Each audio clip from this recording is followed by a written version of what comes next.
One day after the Fajr prayer, the Prophet ﷺ asked Bilal radiallahu anhu, he said, Ya Bilal, حدثني بأرجى عمل عملته في الإسلام. He said, tell me of the most exceptional deed you have committed to since becoming Muslim, because I heard your footsteps in paradise. And Bilal radiallahu ta'ala anhu said, I don't think I have anything that is worth mentioning, except that when I make wudu during the day or the night, I pray after that wudu as much as Allah subhanahu wa ta'ala allows me to. Now, like everything else that we've said, this rank is for the companions, but the concept as a whole is for the ummah.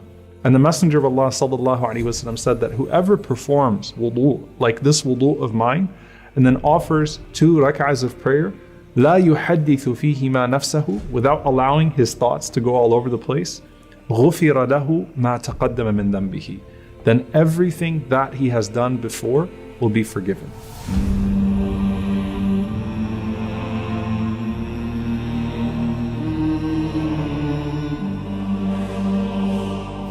The wudu is special because of what it encompasses in and of itself, and it can be made more special with what you do with it. And of course, it is special because it's tied to the prayer. Now, when you do wudu with dhikr, with the remembrance of Allah subhanahu wa ta'ala, there are 2 narrations. One of them, which I'll say here, is the one that Abu Sa'id radiallahu ta'ala anhu narrated, that whoever performs wudu, and then after they complete their wudu, they say, Subhanak Allahumma wa bihamdik, ashhadu an la ilaha illa ant, astaghfiruka wa atubu ilayk. Glory to you, O Allah, I bear witness that there is no God but you, I seek your forgiveness and I repent to you. He said, طبع الله عليها بطابع ثم رفعت تحت العرش فلم تكسر إلى يوم القيامة. He said that Allah puts a seal on that deed, meaning the wudu, and it will be raised to the arsh, to the throne. And nothing is going to break that seal until the day of resurrection. So it's going to stay there and be there for you on the day of judgment. Now, of course, we know the authentic narration of the Prophet ﷺ as well about saying the shahada after wudu, but I promise you, we will get to that a little bit later. The point is that remember that salah itself, prayer itself, is nur and burhan and najat. It is a light for you, it is proof for you, it is salvation for you.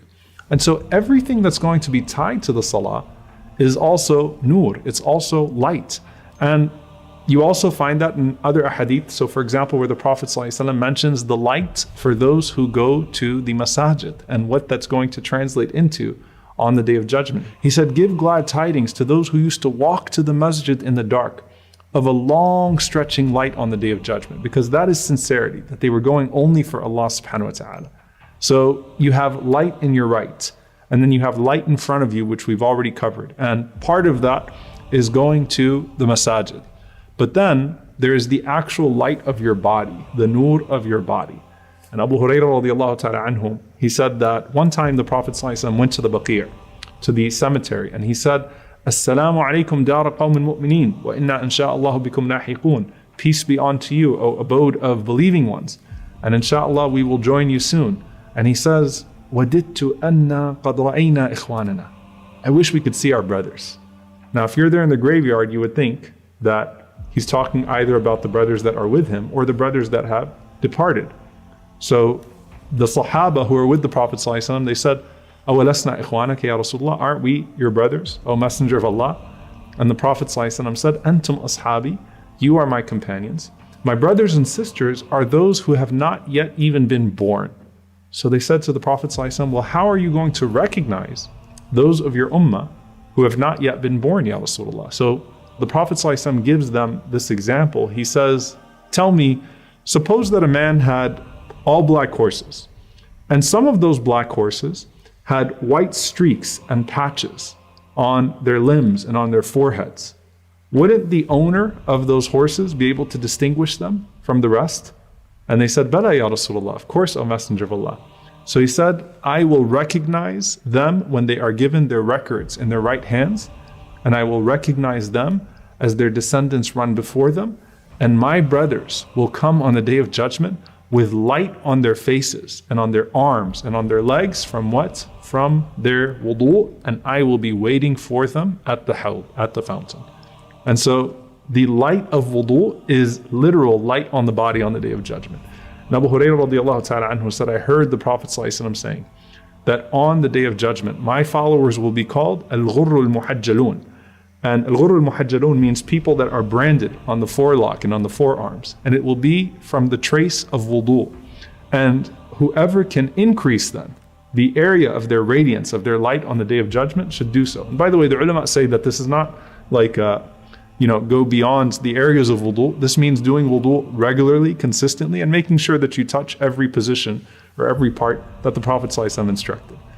The Prophet ﷺ also said in another narration, he said, تَبْلُغُ الْحِلْيَةُ مِنَ الْمُؤْمِنِ حَيْثُ يَبْلُغُ الْوُضُوء. That on the day of judgment, a believer's adornment will reach to the extent that the wudu reaches on their bodies. And then you have this hadith that brings it all together, the wudu, the salah, the masajid. The Prophet ﷺ said, أَلَا أَدُلُّكُمْ عَلَى مَا يَمْحُ اللَّهُ بِهِ الْخَطَايَا وَيَرْفَعُ بِهِ الدَّرَجَاتِ. Shall I not tell you about something, a deed, by which Allah will forgive all of your sins and raise your status in unimaginable ways? They said, Bala ya Rasulullah. What is it, O Messenger of Allah? And he said, sallallahu alayhi wa sallam, إِسْبَاغُ الْوُضُوء عَلَى الْمَكَارِهِ وَكَثْرَةُ الْخُطَى إِلَى الْمَسَاجِدِ وَانْتِظَارُ الصَّلَاةِ بَعْدَ الصَّلَاةِ فَذَلِكُمُ الرِّبَاطِ ذَلِكُمُ الرِّبَاطِ. The Prophet ﷺ said that you do wudu even in the difficult days. When it's cold or when it's hard, for whatever reason, you do wudu at those times. And then increase your steps to the masajid. That doesn't mean turn around and walk backwards. No, make sure that you walk frequently to the masajid and wait for one prayer until the other prayer. And the Prophet ﷺ said that is like guarding the fortress. That is such a complete way of life to guarantee nur for yourself on the day of judgment, light for yourself on the day of judgment. And the wudu is the first part of the purification process, literally. And the Prophet ﷺ said that when a Muslim or a believer washes his face in wudu, every single sin that he committed with his eyes is going to be washed away with the last drop of water. And when he washes his hands, every single sin that he committed with his hands is going to be washed away with the last drop of water. And when he washes his feet, every single sin that he committed with his feet will be washed away with the last drop of water. And the Prophet ﷺ says, حَتَّى يَخْرُجَ نَقِيًّا مِنَ الذُّنُوبِ, until he emerges completely purified from sin. In another narration, the Prophet ﷺ said, his sins will depart from his body, even from under his fingernails. Now what's the logic of this?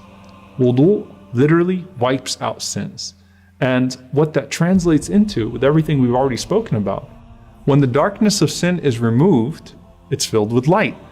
And that's true of the light in the heart that comes through repentance after the darkness of sin. And it's true of the light of the bodies on the day of judgment that comes through wudu. And that's just one of the things that becomes so crucial as you prepare to cross directly over the darkest abode of the fire. فأما من ثقلت موازينه فهو في عيشة راضية